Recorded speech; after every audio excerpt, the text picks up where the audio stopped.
नमस्कार सांग माने आज मु बनाऊची मशरूम पकोड़ा केमिति बनाऊची कौन दरकार देखंतु।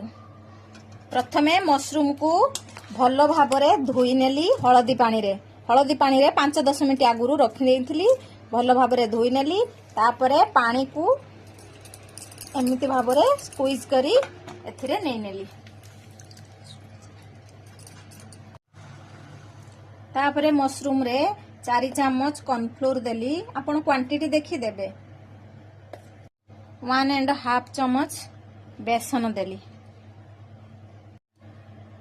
टेस्ट अकॉर्डिंग लूण देली। गुटे पिंच हळदी देली। लंका पाउडर देली।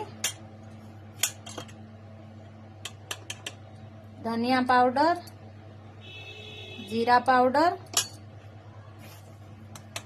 गोटा जीरा आउ एथिरे अदा रसुण पेस्ट मध्य देबे। मु आज एथिरे अदा रसुण पेस्ट व्यवहार करी नाही, आपण माने चाहिले करि परिबे।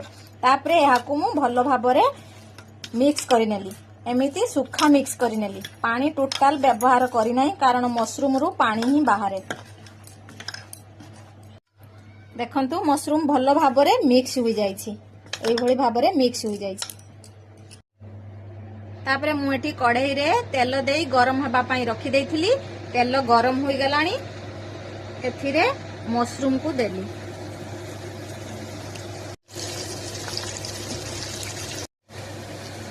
देखंतु मशरूम पकोड़ा एहाकु ना हाई फ्लेम रे करिवे कारण मशरूम रु पानी बाहरे ना, सेति पई हाई फ्लेम रे करिवे। से भलो भाबरे क्रिस्पी हेबो।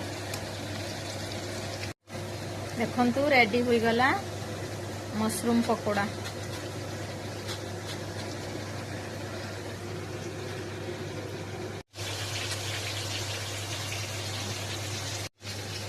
देखंतु रेडी होई गला क्रिस्पी मशरूम पकोड़ा। आपण माने थरे एई भली भाबरे बनांतु।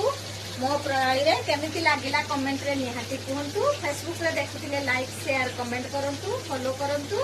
यूट्यूब रे देखिथिले लाइक शेयर कमेंट करंतु, सब्सक्राइब करंतु। रोजी नमस्कार।